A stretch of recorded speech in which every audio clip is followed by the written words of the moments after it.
प्रीत करो महादेव से मत मांगो फल दान, तजकर फल की कामना करिए भक्ति निष्काम। चिड़िया के शिव भक्ति और चिड़िया वाली बूढ़ी माँ के कहानी हम अपने सभी के सुनावे वाला बानी। जौन चिड़िया वाली बूढ़ी माँ के मंदिर गुजरात में अवस्थित बाटे। ई एगो सच्चा कहानी है। वही से ई कहानी पूरा सुनेम, बीच में छोड़ के मत जाएम। हो सकता पाप भी लाग सकताटे। बैरागी बने तो जग छूटे, सन्यासी बने तो छूटे मन, महाकाल से प्रेम हो जाए तो छूटे आत्मा के सब बंधन। रउआ लोगन शिव भक्त हई लोगन तो भोलेनाथ बाबा के अनादर ना करी। विश्व प्रसिद्ध काठमांडू में अवस्थित पशुपतिनाथ बाबा के मंदिर के दर्शन कराते हुए हम कहानी के शुरुआत करे जा रहल बानी। एगो गौरैया चिड़ई के जोड़ा एगो भोले बाबा के मंदिर के अगाड़ी पेड़ पर रहत रहे, और जब भी मंदिर में आरती होके या पूजा पाठ होके तो उ दोनों गौरैया पंछी के जोड़ा जाके निश्चल भावना से मंदिर में पूजा आरजा करे। ओकरा बाद में ही अपना बाल बच्चा के खाना के व्यवस्था केला उ सब बाहर जाके दाना चुभे के काम करे। वहीं उहे मंदिर के साइड में एगो बूढ़ी माँ के भी घर रहे, जौन की पशु पंछी से बहुत ज़्यादा ही उनका प्रेम रहे। और उ हमेशा सवेरे उ अपन छत पर दाना पानी रख देस ताकि कोनो भी पंछी भूखा प्यासा ना रहो। ऐसे ही उ गौरैया चिड़ई रोज जाके उ बूढ़ी माँ के छत पर दाना चुभे के काम करे और उ सबके ज़्यादा मेहनत भी ना लागे। ऐसे ही दिन बीतत गल और उ गौरैया चिड़ई के जोड़ा के भी बहुत अच्छा से भरण पोषण होत रहे। ऐसे ही दिन बीतते गल और एक दिन उ बूढ़ी माँ अपन छत पर दाना पानी ना रख सकली, काहे कि उ बहुत ज़्यादा बीमार हो गई। और उ गौरैया चिड़ई सब आके छत पर बहुत खोजलसन, उ सबके दाना ना मिलल और उ सब जाके बहुत दूर से दाना के इंतजाम कैलसन। ऐसे ही दूसर दिन भी उ गौरैया चिड़ई जाके और छत पर देखलक तो दाना पानी ना रख रहे, तो उ सब के लागल कि उ बूढ़ी माँ केनहू चल गल बाड़ी। ऐसे ही उ सब पूरा गांव में बूढ़ी माँ के खोजे लगलसन। ऐसे ही कुछ दिन बीत गल तो फिर गौरैया चिड़ई में जौन मर्दनवा चिड़ई रहे उ अपन वाइफ के कहलक कि हमीसन चारू ओरी उ बूढ़ी माँ के खोज लेनी सन, मगर उनकर पता केनहू ना चलल और हमीसन उनकर घर में अभी तक नहीं सन देखले। वही से हमीसन के एक बेरा उनकर घर में जाके देखे के पड़ल कि हो सकता उ बीमार तो नहीं नु कह के। तो उस दोनों चिड़ई जाके उनकर घर में कोठली में जाके देखलक तो उ बूढ़ी माँ बेड पर सुतल रही। तो उ सब जाके देखलक कि वहाँ उनकर शरीर पर माछी बहुत ज़्यादा उड़त रहे। तो उ अपन पाँख के हवा से उ माछी के उड़ा के और बहुत कोशिश कैलसन जगावे के, मगर पता चलल कि उ बूढ़ी माँ के मृत्यु हो गल बाटे। तब उ चिड़ई सबके बहुत ज़्यादा ही दुख भइल। तो उ चिड़ई वहाँ से उहे शंकर भगवान के मंदिर में जाके पूजा लगलसन करे और एक टांग पर खड़ा होके और शंकर भगवान के तपस्या करे लगलसन और खाना पानी सब त्याग देलसन। वैसे ही तपस्या करत करत कुछ दिन बीत गल, महीनों बीत गल, मगर शंकर भगवान प्रकट ना भइलन। ओकरा बाद में और कुछ ज़्यादा तपस्या कैला के बाद में शंकर भगवान खुश होके प्रकट होके और उ चिड़ई के जोड़ा के कहलन कि हम तोहनी के से बहुत खुश बानी, मांग कथी मांगताड़ा लोगन। तो उ चिड़ई के जोड़ा कहलक कि हम बाबा हमरा के कुछो ना चाही, हमनी सन ई चाहतानी सन कि उ बूढ़ी माँ के रउआ फिर से जीवित कर दी। तब भोले बाबा कहलन कि ना, ई ना हो सकता, काहे कि इस सृष्टि के नियम के खिलाफ बाटे और सृष्टि के नियम के खिलाफ जाके हम कोनो भी काम ना कर सकतानी।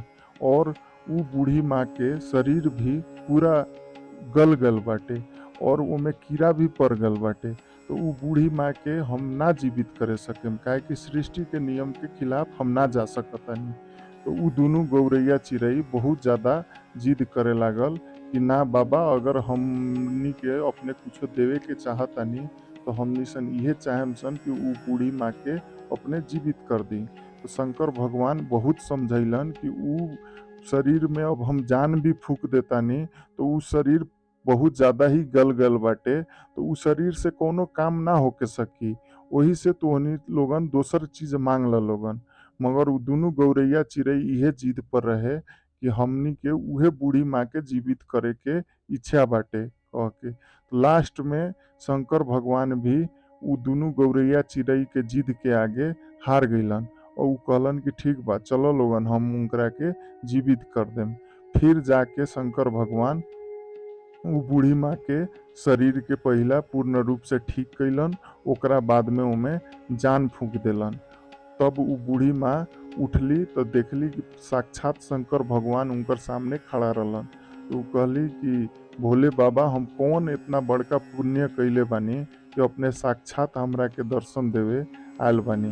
तब भोले बाबा कहलन कि देखा बूढ़ी माँ ई तोहर पुण्य के नतीजा ना है, ई दुनू गौरैया चिड़ै महीनों महीनों तपस्या करके ई हमरा के प्रसन्न करके तोहरा के पुनः जीवित करे के वरदान मंगले बालोग। वही से तू ई दुनू गौरैया चिड़ै के शुक्रिया कह। ओकरा बाद में वहीं से भोले बाबा अंतर ध्यान हो गइलन। ओकरा बाद में ऊ बूढ़ी माँ बहुत खुश भइली और पहले के लेखन ही रोज सवेरे अपन छत पर दाना पानी रखे लगली और ऊ गौरैया चिड़ै भी खुशी खुशी उनकर छत पर बैठ के दाना पानी खाए लागल। यही दिन बीतत गल। एक दिन बूढ़ी माँ कहली दुनू गौरैया चिड़ै के कि तोहनी लोगन दोसर ठाव में काहे रहे लोगन, तोहनी लोगन हमर घर में ही रह लोगन और आराम से यहाँ बैठ के दाना पानी खा लोगन कह के। तो ओए पर दुनू गौरैया चिड़ै राजी हो गए लोग। ओकरा बाद में धीरे धीरे ऊ बूढ़ी माँ के ख्याति पूरा गांव गांव में फैले लागल। लोग के बड़ बीमारी होखे तो ऊ बूढ़ी माँ लगे आके और भोले बाबा के पूजा अर्चा कैला से लोग के बड़ बीमारी ठीक होखे लागल। वहीं बूढ़ी माँ के एकदम गांव गांव में प्रचार होखे लागल और बहुत श्रद्धालु लोग वहाँ पूजा अर्चा करे और बूढ़ी माँ के आशीर्वाद लेवे आवे लागल। यही बहुत साल बीत गल।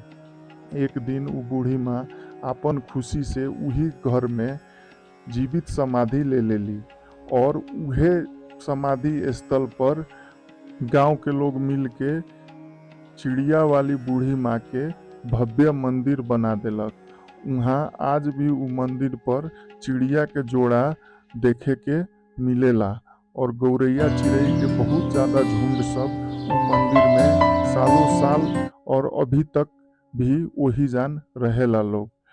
ई कहानी सुना के हम ई बतावे के चाहनी है कि अपने लोगन भी अपन छत पर दाना पानी रखल करी ताकि गर्मी में चरा चुरुंग ई सब के जेने तेने दाना खोजे के पानी खोजे के ना पड़ो। और एकर सारांश ई बा कि आदमी सब के दूसरा पर निर्भर ना रहे के चाही। आज उ दुनू गौरैया चिड़ै उ बूढ़ी माँ पर निर्भर रहे, तब ही उ लोग के बूढ़ी माँ के मृत्यु हो गईला के बाद में दाना पानी ला एकदम दुख सहे के पड़ल, दूर दूर जाए के पड़ल पानी खोजेला। वही से अपने लोगन भी केकरो पर निर्भर ना होके अपन पैर पर खड़ा होके के सीखी। अब हम ई कहानी के यही जान विराम देवे जा रहल। ई एगो सच्चा कहानी रलक ह जौन बुढ़िया माई के मंदिर गुजरात में अवस्थित बा। अपने लोगन के हमर कहानी अच्छा लागल ह तो हमर चैनल के सब्सक्राइब करी आ घंटी वाला बटन के दबावे के ना भूली ताकि कोनो भी वीडियो अपलोड भइला पर सबसे पहले अपने लोगन लगे नोटिफिकेशन आओ। धन्यवाद। भोले बाबा की जय हो।